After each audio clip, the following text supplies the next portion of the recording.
আপনি দিনের বেলা উপরের দিকে তাকালে একটা সূর্য দেখবেন। এই সূর্যটা আকারে আকৃতিতে দেখতে মনে হয় যেন একটা ভাতের প্লেটের সমান, তাই না? আসলে কি এত ছোট না। বিজ্ঞান আমাদেরকে ধারণা দিয়েছে যে এই সূর্যটা এই পৃথিবীর চেয়ে 13 লক্ষ গুণ বড়। সুবহানাল্লাহ বলেন। কত বড়? 13 লক্ষ গুণ বড়। এই পৃথিবীর সাথে আরো 13 লক্ষটা পৃথিবী এই সমান জোড়া লাগান, যত বড় হবে সূর্যটা এত বড়। সুবহানাল্লাহ বলেন। প্রশ্ন হলো, এত বিশাল সূর্য দেখা যায় এত ছোট একটা ভাতের থালার সমান, ঘটনা কি? এত ছোট কেন দেখা যায় বলেন তো? অনেক উপরে, বলেন অনেক উপরে। প্রশ্ন হলো সূর্যটা কত উপরে আছে? বিজ্ঞান আমাদেরকে ধারণা দিয়েছে যে এই সূর্যটা এই জমিন থেকে 9,30,00,000 মাইল উপরে আছে। সুবহানাল্লাহ বলেন। কত উপরে বলেন? 9,30,00,000 মাইল। মুখে তো বলে ফেললাম, কল্পনা করা যায়? 9,30,00,000 মাইল উপরে সূর্য। আচ্ছা যাই হোক, এই সূর্যের দেশে যদি আপনি চলে গেলেন 9,30,00,000 মাইল উপরে, সেখানে গিয়ে কি আমাদের আসল বাড়ি জান্নাতের কোনো সন্ধান পাওয়া গেল? তাহলে আরো উপরে যেতে হবে।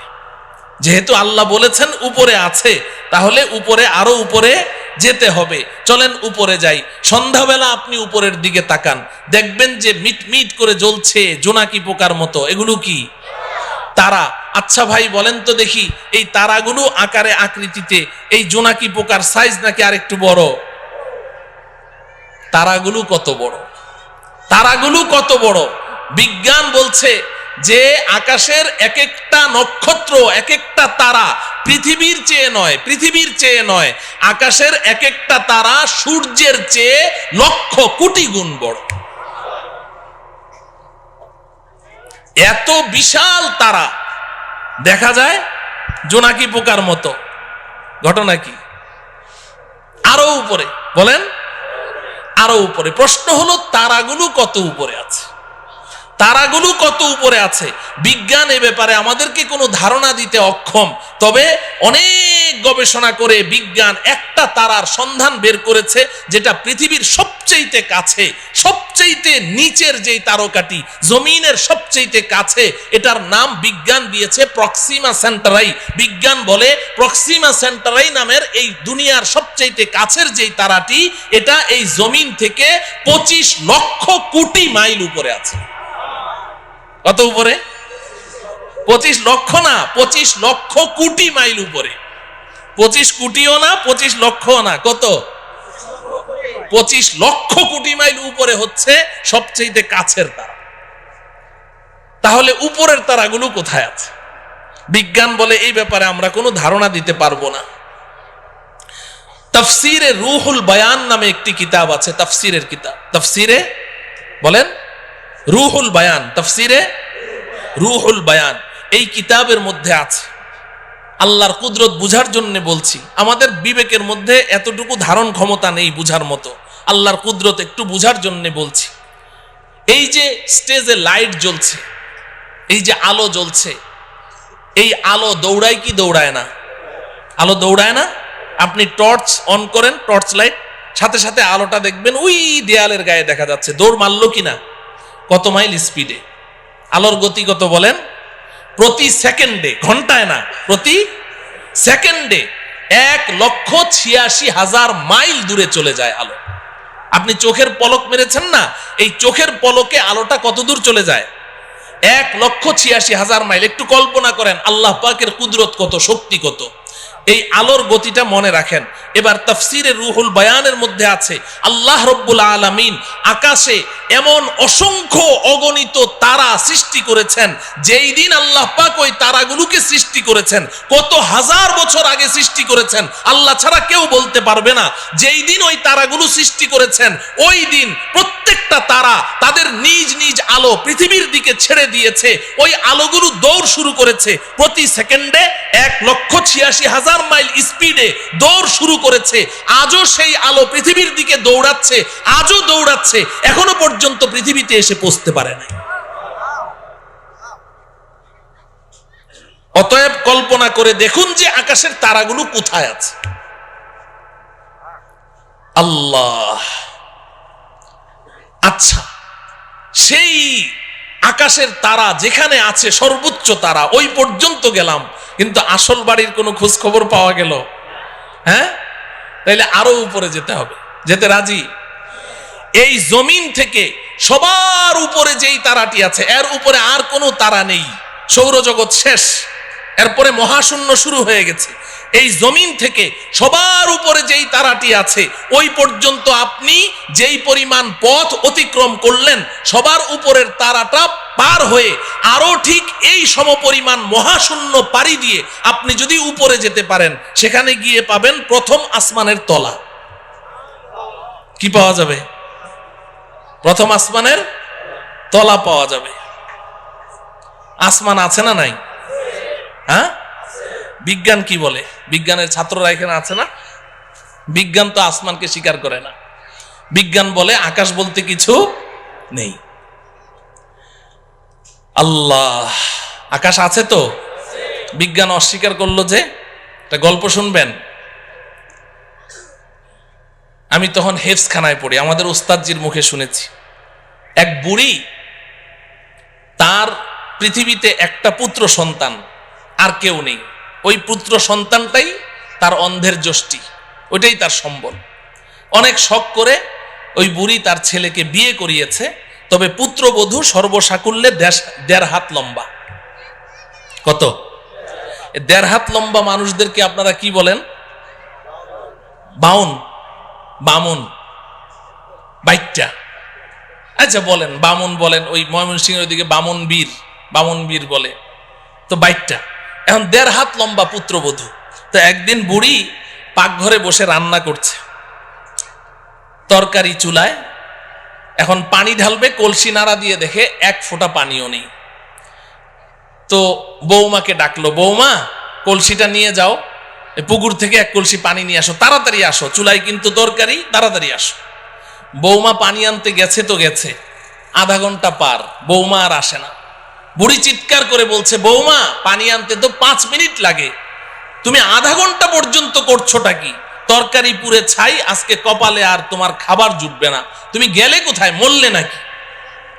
বৌমা পাশের রুম থেকে চিৎকার দিয়ে বলে, আম্মা আমি 5 মিনিটেই তো পানি নিয়ে এসেছি, তো দিচ্ছ না কেন? ওই আম্মা একটা অ্যাক্সিডেন্ট হয়ে গেছে। কি অ্যাক্সিডেন্ট হলো?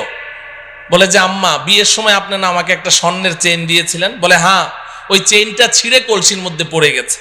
তো হয়েছেটা কি? কলসির মধ্যেই তো পড়েছে।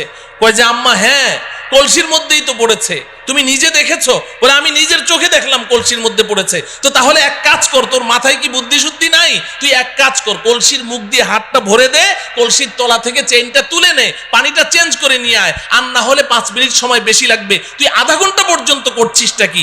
বৌমা পাশের রুম থেকে চিৎকার দিয়ে বলে, আম্মা এই মাত্র আপনি যেই বুদ্ধিটা শিখাইলেন, আমি আধা ঘন্টা থেকে ওই কাজেই ব্যস্ত আছি।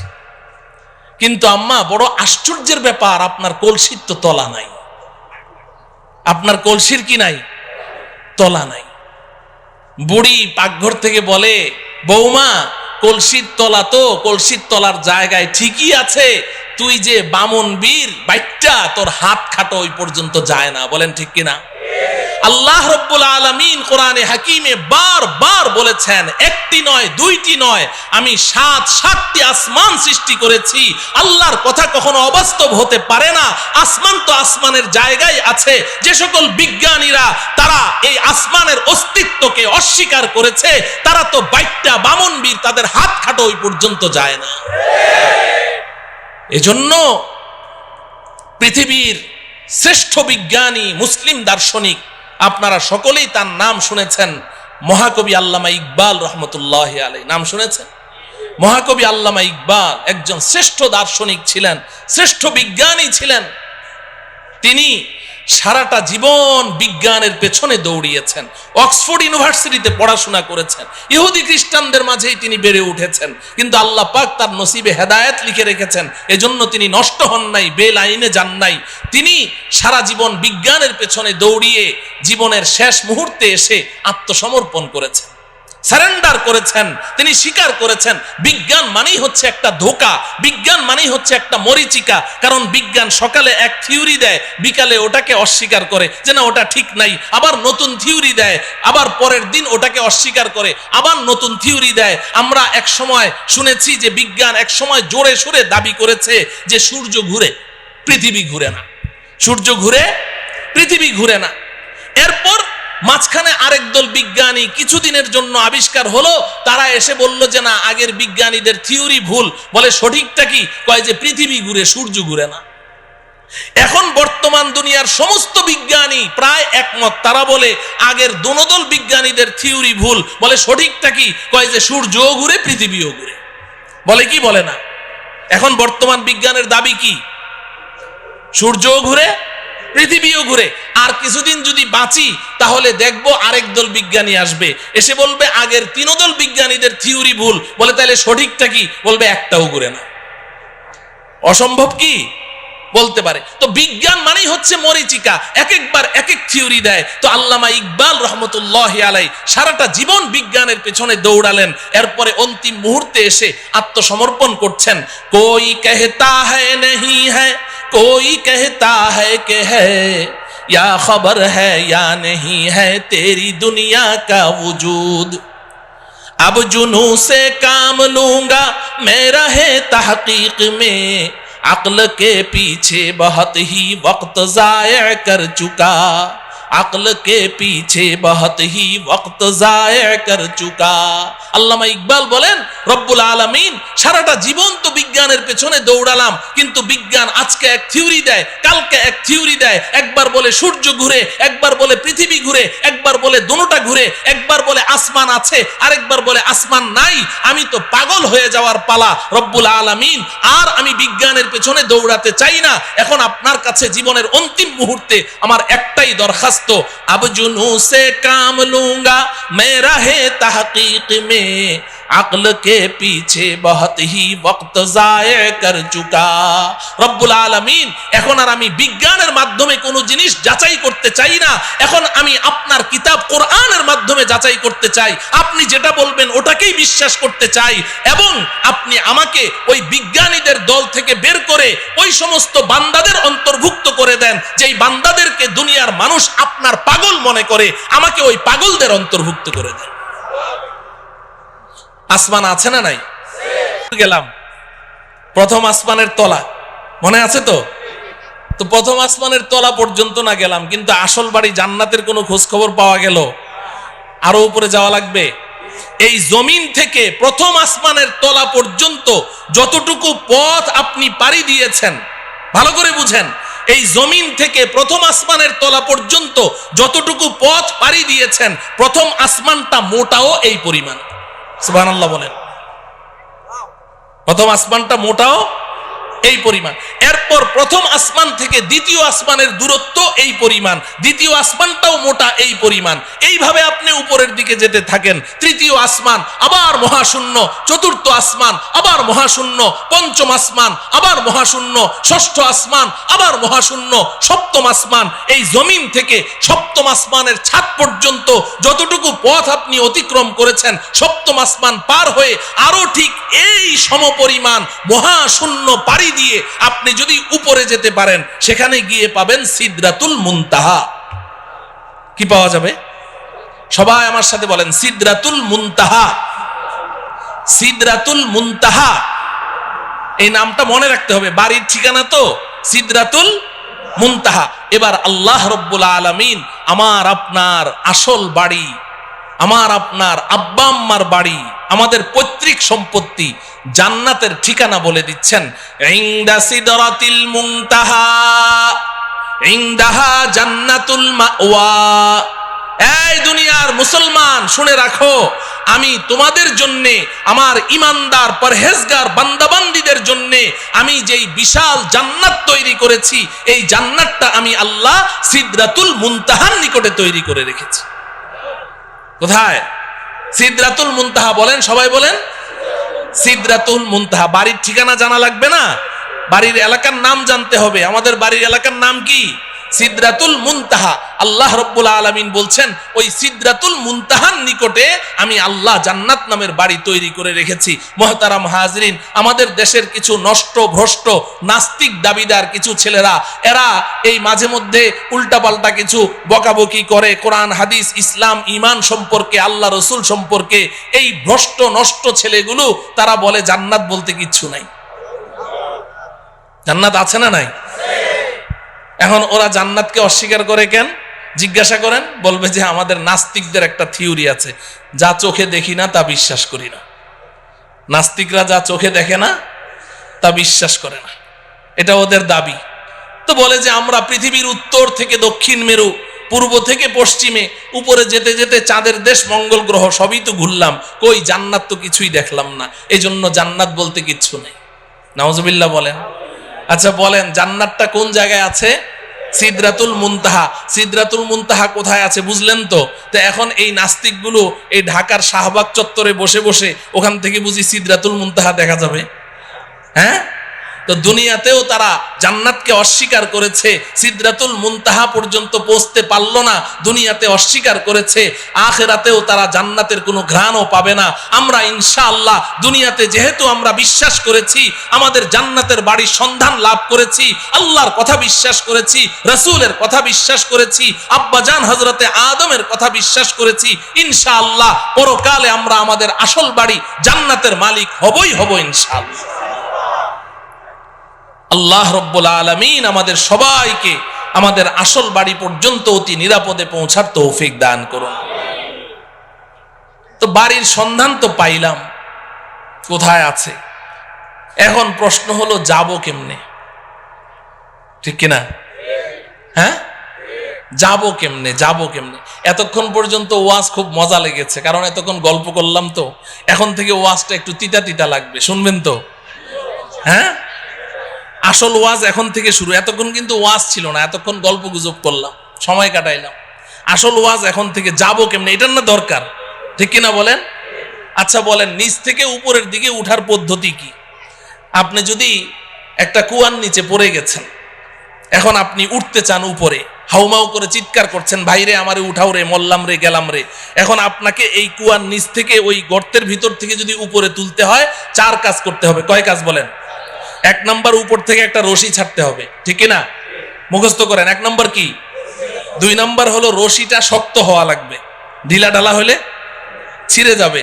3 নম্বর হলো যখন রশিটা উপর থেকে ছাড়া হলো, নিচ থেকে ওই রশিটা শক্ত করে চেপে ধরতে হবে, ঠিক কিনা? যদি আপনি সত্যিকারেই উপরে উঠতে চান তাহলে কি করতে হবে? চেপে ধরতে হবে। যদি গাউরা টাইপের হয়, কারণ আমি রশি টসি ধরুম না, উপরে উঠুম, ও কিয়ামত পর্যন্ত উঠতে পারবে নাকি? রশি ধরা লাগবে, ধরতে হবে। 4 নম্বর শর্ত হলো যখন রশিটা আপনি চেপে ধরেছেন, এখন উপর থেকে যারা রশি ছেড়েছে দয়া মায়া করে রশিটা ধরে টান মারতে হবে, তাইলে আপনি উপরে উঠে যাবেন, ঠিক কিনা? এই কথাটুকু যখন বুঝে আসলো, এবার আসেন, আমরাও তো আমাদের আসল বাড়ি জান্নাত থেকে অনেক নিচে পড়ে গেছি, অনেক নিচে। কত নিচে এটা কল্পনাও করতে পারবো না, শুনলাম খালি এতক্ষণ ঠিকই। তা আমরা যে নিচে পড়ে গেছি, এখন যদি আমরাও আমাদের আসল বাড়ি জান্নাত পর্যন্ত উপরে উঠতে চাই, তাহলে জান্নাতের মালিক আল্লাহ রাব্বুল আলামিন দয়া মায়া করে আমাদের কাছে একটা রশি ছাড়তে হবে। কি ছাড়তে হবে বলেন? রশি ছাড়তে হবে। রশিটা বড় মজবুত হওয়া লাগবে, আমাদের সকলকে ওই রশি চেপে ধরা লাগবে। এবার আল্লাহ পাক যদি দয়া করে টান মারেন, তো সোজা আমরা আমাদের আসল বাড়ি জান্নাতে পৌঁছে যাব। আপনি বলবেন, হুজুর এটা কি বললেন, আগ্রম বাগ্রম কথা, কিছুই বুঝলাম না। এই কথাটাই আল্লাহ রাব্বুল আলামিন সূরা আলে ইমরানের 103 নম্বর আয়াতে বলেছেন। সুবহানাল্লাহ বলেন। সূরার নাম কি? আলে ইমরান। বলেন সূরার নাম কি? আলে ইমরান। আয়াত নম্বর কত? 103। মনে রাখবেন, সূরা আলে ইমরান। সবাই বলেন সূরা আলে ইমরান, আয়াত নাম্বার 103। আল্লাহ পাক বলছেন, ওয়াতাসিমু বিহাবলিল্লাহি জামিআন ওয়া লা তাফাররাকু। এই দুনিয়ার মানুষ, শক্ত করে ধরো। ইতাসিমু, আল ইতিসাম মজবুতি কে সাথ পাকড়না, শুধু ধরা না। ধরার আরবি ইতিসাম না, ধরার আরবি হলো আখাযা ইয়াখুযু, আখযান মানে ধরা। আল্লাহ পাক খুজু বলেননি, ইতাসিমু বলেছেন, শক্ত করে ধরো। বিহাবলিল্লাহ, আল্লাহর রশি। সুবহানাল্লাহ বলেন। হাবলুল্লাহ মানে কি? আল্লাহর রশি। হাবলুল্লাহ মানে কি? আল্লাহ বলছেন ইতাসিমু বিহাবলিল্লাহ, আল্লাহর রশি ধরো, জামিআন, সবাই মিলে ধরো, একজন দুইজন না, এই রশি ছিঁড়ার কোনো সম্ভাবনাই নাই, সবাই মিলে ধরো। ওয়ালা তাফাররাকু, আল্লাহর রশি ধরতে গিয়ে আপোষের মধ্যে বিচ্ছিন্ন হয়ে যেও না। সুবহানাল্লাহ বলেন। বুঝে থাকলে বলেন। সূরা আলে ইমরানের 103 নম্বর আয়াতে আল্লাহ পাক আমাদের সবাইকে কি ধরতে বলেছেন? কার রশি? কার রশি? সবাই বলেন কার রশি? আল্লাহর রশি ধরতে বলেছেন। তো ধরতে রাজি আছি তো? এখন প্রশ্ন হলো, আল্লাহ তো রশি ধরতে বলেছেন, রশিটা ছাড়লো কে? ছাড়লেন কে? রশিটাকে শক্ত বানাইলো কে? রশি ধরে টান মারবে কে? আমাদের কাজ কি? কথা বলে না। ধরা আমাদের কয় কাজ? বাকি 3 কাজ কার? ওই 3 কাজের ওয়াজের দরকার নেই, ওটা তো আল্লাহর কাজ। আমাদের কাজ কয়টা? তাইলে এখন প্রশ্ন হলো ধরবো কেমনে? এই আমার ওয়াজ শেষ, রশিটা কি বাড়িতে যাইতে হবে না? ধরবো কেমনে? ধরার সিস্টেম লাগবে কি লাগবে না? নাকি সব ধরা একরকম, যে যেমনি চাই এমনি ধরলে হবে? না, এমনি ধরলে হবে না। আমি এক বক্তার ওয়াজ শুনেছিলাম ছোটবেলায়, গান শিখায়, গানের ওস্তাদ, বুড়া চিকনা চাকনা, আর ছেলে হইলো একেবারে নওজোয়ান তাগড়া। ও বলে ব্যান্ড সঙ্গীত শিল্পী হবে। ব্যান্ড সঙ্গীত কি জিনিস এটা যুবকদেরকে তো বুঝাইতে হবে না, বুড়ারা তো বুঝবেই না, ভ্যাঁ ভ্যাঁ করে চিল্লায় যে ব্যান্ড সঙ্গীত। এখন ওই ব্যান্ড সঙ্গীত শিল্পী হবে। এখন ওই বুড়া ওরে যতই গান শিখায়, ওই জোয়ানের গলা হইলো একটা বুড়া বকরির গলা, ফাটা বাস, ওটা দিয়ে কোনো গান বের হয় না। তো একদিন ওই উস্তাদের মন টন খারাপ, ছাত্র কয়, উস্তাদ মন খারাপকে? কয় যে তুই আমার সুরটা একটু ধরতে পারলি না, এই জন্য আমার মন খারাপ। কি করতে পারলি না? সুরটা একটু ধরতে পারলি না। এখন ছাত্রটা ছিল আমার মতো একটু বোকা শোকা, ও চিন্তা করে যে স্যারের সুরটা ধরতে হবে, তো এইটা স্যার আগে বললো না আজকে বলছে, তো অনেক চিন্তা ভাবনা করলো যে সুর কেমনে ধরা যায়। পরে ওর মাথায় বুদ্ধি আসলো, আরে সুর তো স্যারের গলা দিয়ে বাইর হয়। ও উঠে স্যারের গলা একদম সজোরে চিপে ধরেছে, এমন জোরে চেপে ধরলো, ধরে বলে যে স্যার আজকে 6টা মাস আপনি এত কষ্ট করলেন, আপনি প্রথম দিন বলতেন আমি প্রথম দিনই ধরে ফেলতাম। এখন আজকে আমি ধরেছি, আমি আর আজকে সুর ছাড়ছি না, আপনার যতক্ষণ মন ভালো না হবে আমি সুর ছাড়বো না। স্যারের জিহ্বা এতখানি বের হয়ে গেছে। এখন স্যার তো কথাবার্তা বলতে পারে না। এখন স্যার যত উ আ করে বুঝাইতে চেষ্টা করে যে বেটা সুর ধরার সিস্টেম তো এটা না, তুই সিস্টেম লস করেছিস, কিন্তু কথা তো বলতে পারে না, ও আ করে। তো ওই ছেলে মনে করেছে জুইত মতো ধরা হয় নাই, ও আরো শক্তি দিয়ে চেপে ধরেছে, তো 10 মিনিটের মধ্যে স্পট ডেট, ওখানেই শেষ। এটা বুঝি সুর ধরার সিস্টেম? কথা বলে না। তাহলে ধরায় ধরায় বেশ কম আছে, ধরায় ধরায় বেশ কম আছে। তো এখন আল্লাহ রব্বুল আলামিন তো বললেন যে আমার রশিটা চেপে ধর। 1 নম্বর হইল রশি চিনতে হবে, নাকি রশি চিনা লাগবে না? 2 নম্বর হলো রশি ধরার সিস্টেম জানতে হবে। কয়টা কথা? 2টা কথা। 1 নম্বর হলো রশি চিনতে হবে। বলেন 1 নম্বর কি? 2 নম্বর কি? রশি ধরার সিস্টেম নাকি চিনা লাগবে না? রশি চিনা লাগবে। আমাদের দেশের কিছু ভাই তো রশি চিনতে ভুল করে ফেলেছে।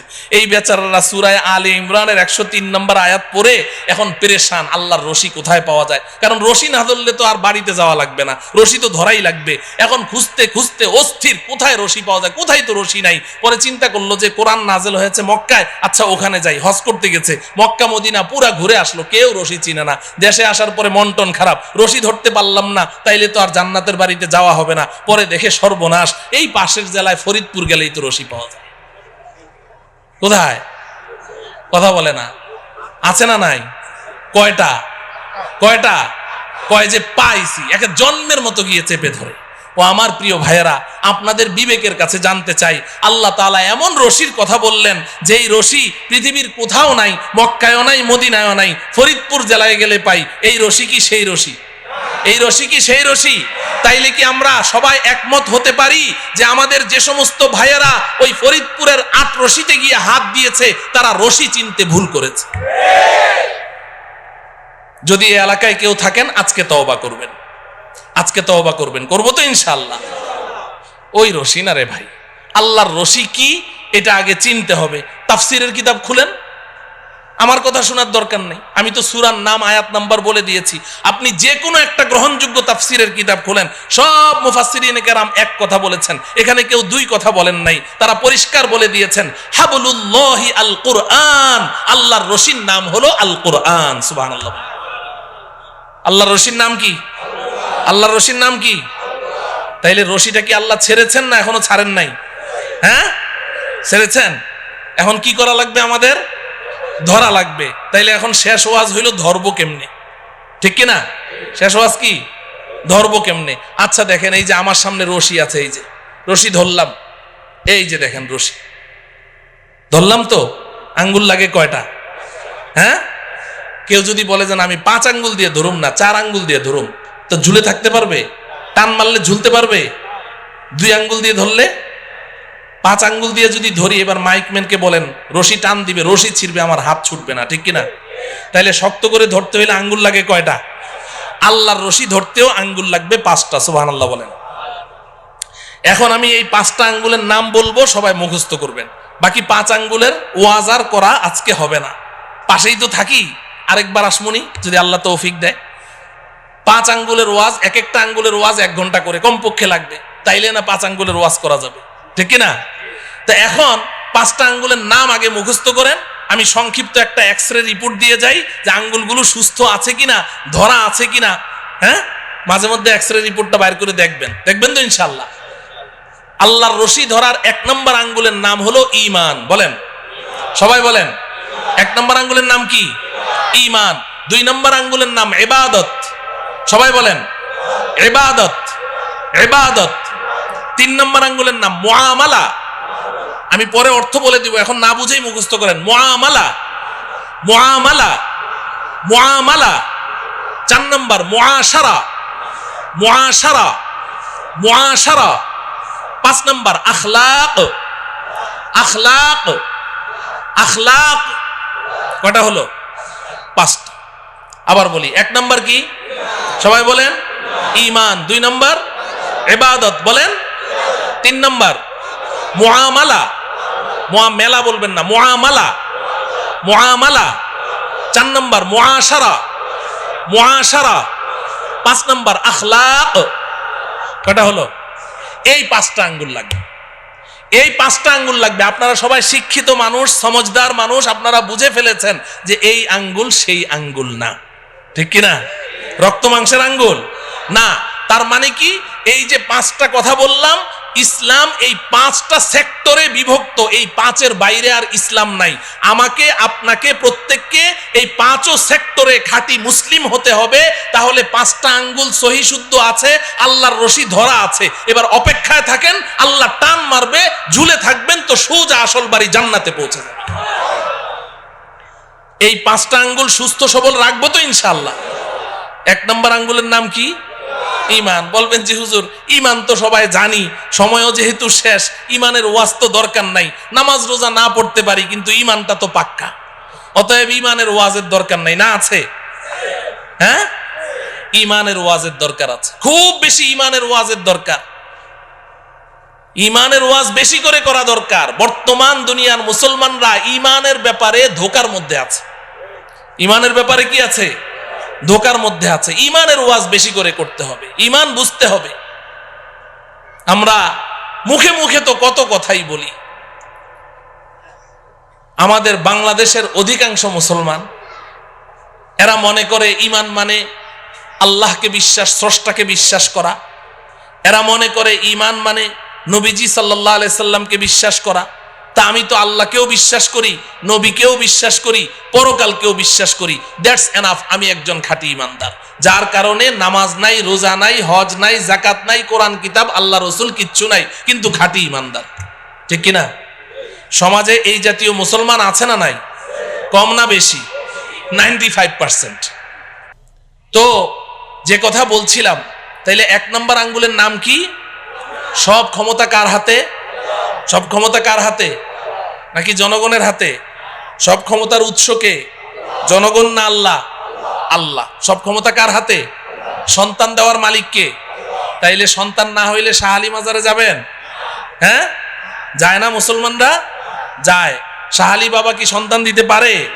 আপনি সন্তানও হারা, আর শাহ আলী বাবার কাছে গিয়ে যখন বলবেন যে একটা সন্তান চাই, তখন হইবেন ঈমান হারা। সন্তানও পাইলেন না, ঈমানও পাইলেন না, কট্টর একটা কাফের হয়ে বের হইলেন, আমও গেল, ছালাও গেল।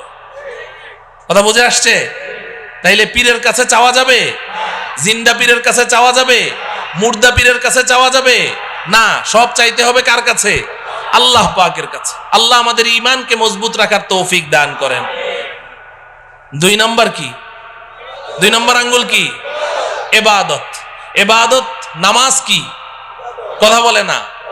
রোজা কি? যাকাত কি? হজ কি? ইবাদত। কোরআন তেলাওয়াত, জিকির আজকার, দান খয়রাত সব মিলে আঙ্গুল কয়টা?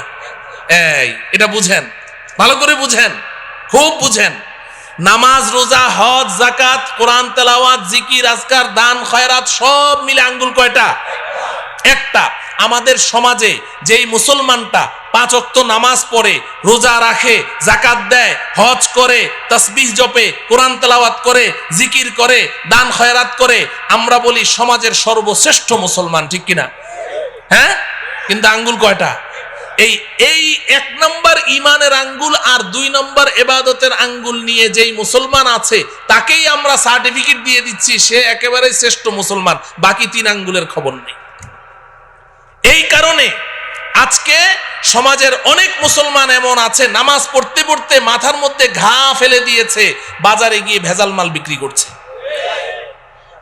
যুগ যুগ ধরে সুদ খাচ্ছে, যুগ যুগ ধরে সুদের সাথে জড়িত, যুগ যুগ ধরে ঘুষের সাথে জড়িত, হারাম মাল বিক্রি করছে, কিন্তু আবার নামাজও পড়ছে। কারণ সে মনে করে যে আমি তো পাক্কা মুসলমান, এগুলোর মধ্যে আবার ইসলাম আসলো কোত্থেকে? মুআমালা ঠিক নাই, আছে না নাই?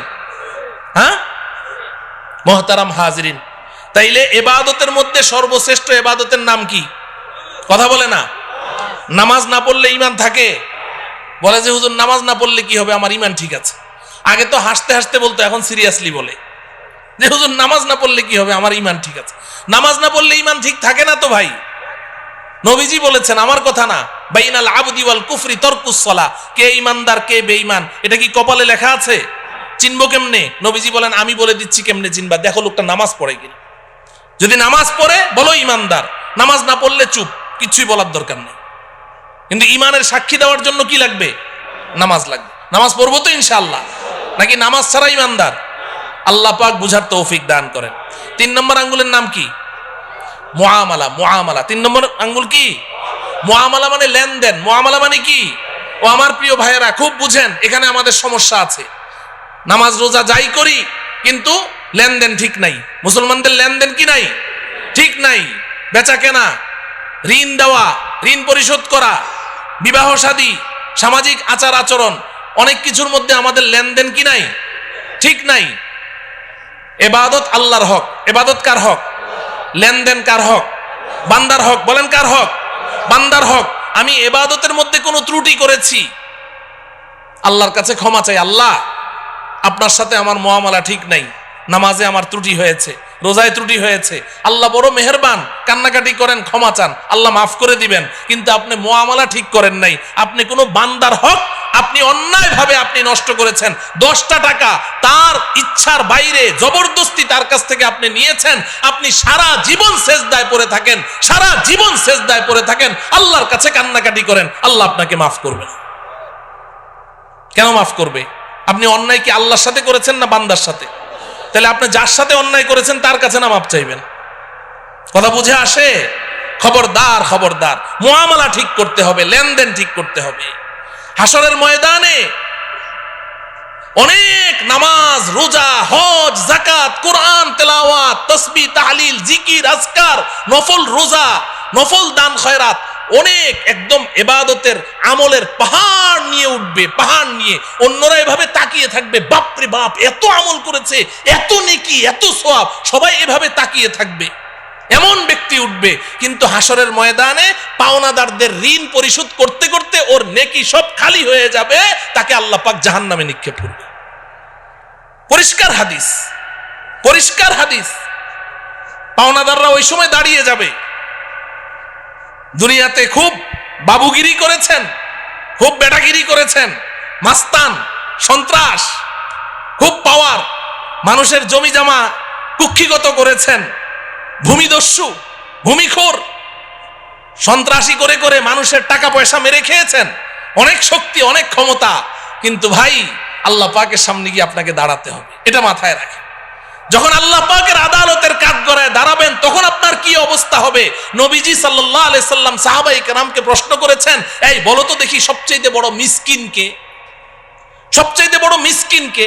তো সাহাবায়ে কেরাম বললেন, ইয়া রাসূলুল্লাহ, এক লোকমা দুই লোকমা খাবারের জন্য মানুষের দাঁড়ে দাঁড়ে ঘুরে, ওই তো সবচেয়ে বড় মিসকিন। নবীজি বললেন না, বরং সবচেয়ে বড় মিসকিন হলো ওই ব্যক্তি যে হাসরের ময়দানে পাহাড় সমপরিমাণ নেকি নিয়ে উপস্থিত হবে।